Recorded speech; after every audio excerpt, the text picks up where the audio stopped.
కానీ ఏమంటారు, మీది సువార్త సందేశమా, ఆదరణ సందేశమా, లేక రాకడ సందేశమా అంటే రాకడలో ఆదరణ ఏమి ఉండదు, భయం తప్ప టెన్షన్ తప్ప అన్నట్టు.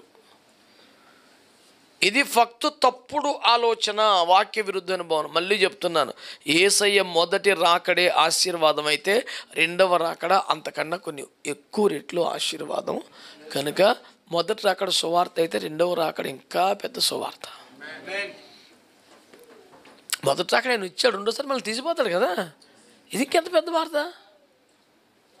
ఇంకా సూర్యుడు ఉండడు, సముద్రం ఉండదు, తుఫానులు రావు, బాధలు ఉండవు, రోగం ఉండదు, జబ్బు ఉండదు, యుగ యుగాలు ఆయన దగ్గర ఆయనలాగే ఆయనతోనే ఉండిపోవటం, అది ఎంత పెద్ద వార్త. అది రెండో రాకడ జరిగేది అది కదా. కనుక మనకి కొత్త ఆశలు కల్పించేది, ఆనందాన్ని కలిగించేది, ఆశ్చర్యాన్ని కలిగించేది, నిరీక్షణని కలిగించేది, సంతోషాన్ని కలిగించేది, ఉత్సుకతను రేపేది, నిరీక్షణ వలనైన ఉత్సాహం, ఇవన్నీ కూడా రాకడే.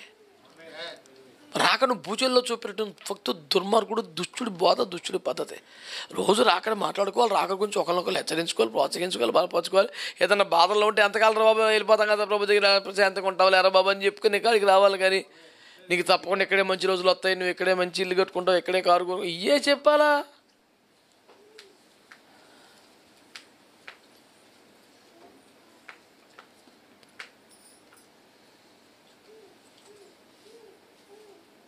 పెళ్లి చూపులకి ఎవడన్నా మొదటి పుట్టినరోజు ఫోటోలు పంపుతాడా? అవన్నీ నిజమే సార్, అబద్ధం కాదు. నువ్వు పెళ్లి కొడుకు ఫోటోలు పంపు. ఇప్పుడు నాకు అన్నం ముట్టించినప్పుడు నేను కత్తి పెట్టుకున్నానంట, అదిగో ఈ ఫోటో. అవి పిల్లకాయ మాటలు వదిలేయండి. రాకడ రాకడ రాకడ రాకడ. పరిశుద్ధత లేకుండా ఎవడు ప్రభువుని చూడలేడు. దేవునికి స్తోత్రం కలుగునుగా. నేను బాప్తిస్మాలు ఇస్తే, నేను అద్భుతం ప్రసంగం చేస్తే ఏమైనా పరలోకం వెళ్ళను. నేను బతికినంతకాలం పరిశుద్ధత మీదే మాట్లాడితే పరలోకం వెళ్ళను. పరిశుద్ధత కలిగి ఉంటే వెళ్తాం అంతే. దానికి ఇంకా రెండో దారులు, దొడ్డిదారులు ఏమి ఉండవు. బైబిల్ అవునంటే అవును, కాదంటే కాదు. దానికి ఇంకా వింతమైన వ్యాఖ్యానాలు ఏమి ఉండవు. ఇంకా పరిశుద్ధత లేకుండా ఎవడు ప్రభువుని చూడలేదు. కొండ మీది ప్రసంగంలో యేసు ప్రభు వారు మత్తయి సువార్త 5వ అధ్యాయం 8వ వచనంలో చెప్పింది కూడా కదా, హృదయ శుద్ధి గలవారు వారు దేవుని చూచెదరు. దేవుని చూడాలంటే పరిశుద్ధతే.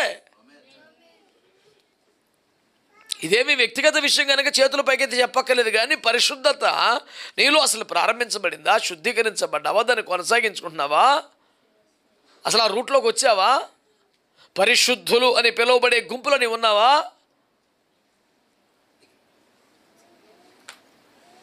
ఇప్పుడు మనకు తెలియని విషయాల గురించి మనం మాట్లాడు, కానీ మనకు తెలిసిన మన మాట, మన చూపు, మన స్పర్శ, మన ఆశ, ఇవన్నీ పరిశుద్ధమేనా?